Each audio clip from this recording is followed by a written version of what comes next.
Hi, Bother Brigade. Here's what's bothering me today.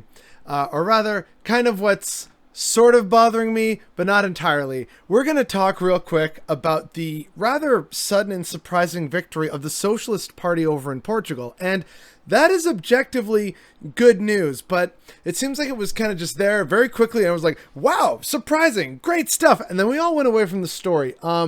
So I kind of hate when that stuff happens, so we're going to come back to this. And this is, again, just an incredible oversimplification of a bunch of stuff that's been going on since 2019. So, for starters, again, it's good that the Socialist Party of Portugal won a outright majority in their elections. That is good. And they beat the center-right Social Democrat Party by a handy margin. Oh man, can you imagine if only the Overton window was that far left that the right-wing party are the Social Democrats and the left-wing party are the Socialists, but there's other parties to the left of the Socialists, and they're kind of why the Socialists got a majority.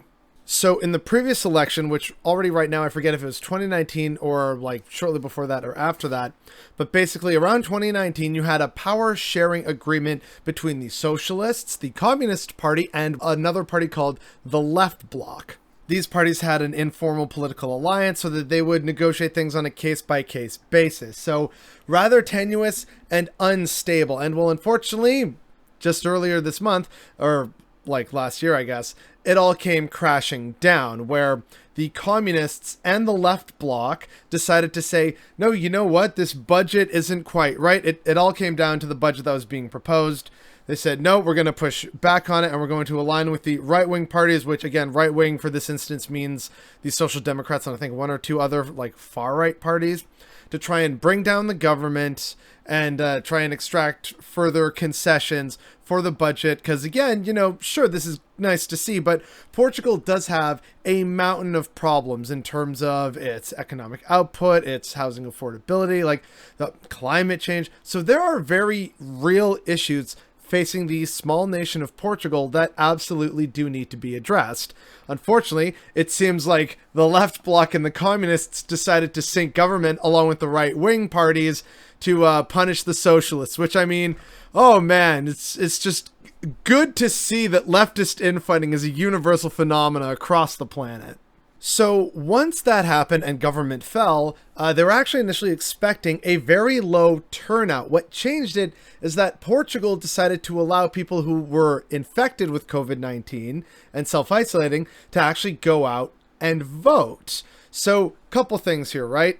Basically, at this point, I think the average is something like 1 in 10 Portuguese people are self-isolating due to COVID-19. So it's a pretty big problem, but they still believed in democracy enough to have various people at the polling stations kitted out in full garb to actually welcome in the infected people and take their ballots. So we'll see what this means for a spread afterwards, but you know, like, actual democracy, making the case for it. Not sure if they had like mail-in ballots or stuff like that.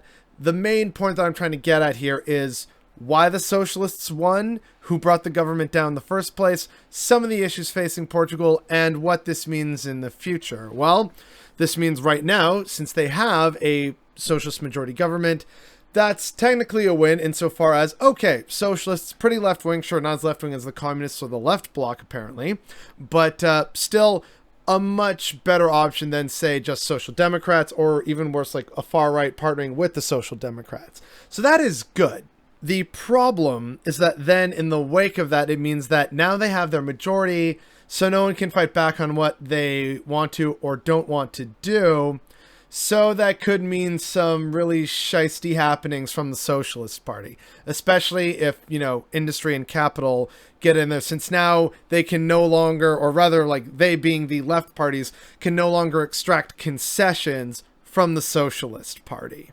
But again, to sort of go to the other end of this, another good thing about this is that it fully unlocks the security of, like, I think billions of euros in funding.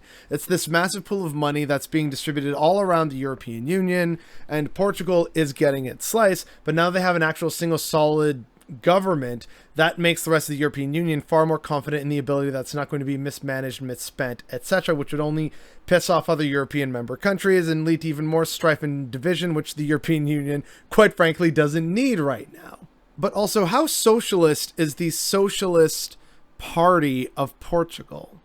Spoiler alert, not very socialist, which is why the Communist Party and Left Bloc exist. Yeah, sorry to disappoint folks. I know that, on the one hand, it does seem nice that, it'd be good if the Overton window, at least by North American standards, would be shifted to the point of, oh, the Social Democrats are the right-wing party and the Socialists are the left-wing party. In reality, they're just, center-right and center-left. They're both pretty darn centrist. I think even the party prides itself on its various internal factions, which lean all kinds of ways to like classical liberalism, just progressivism as a term.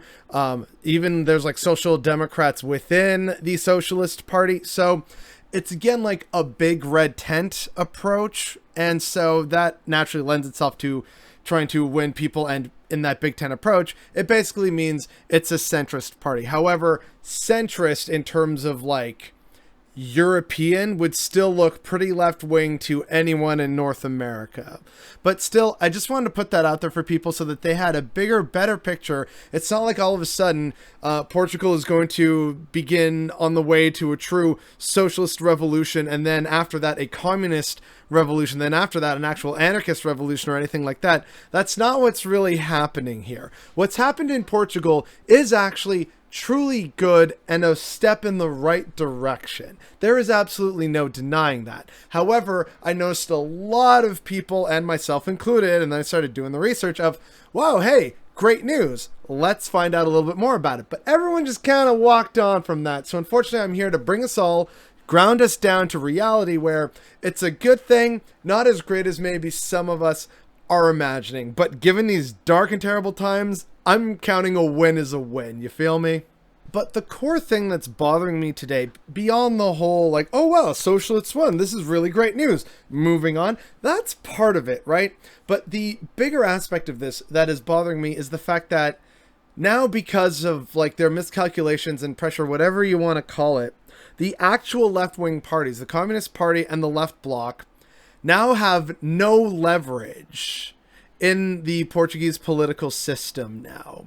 And it's also just, that aspect of leftist infighting, right? Like the whole situation is so stupid and silly, and it just shows that leftist infighting is a thing all over, and it's just that same tired story that we've seen happen time and time again, and that is what's bothering me today.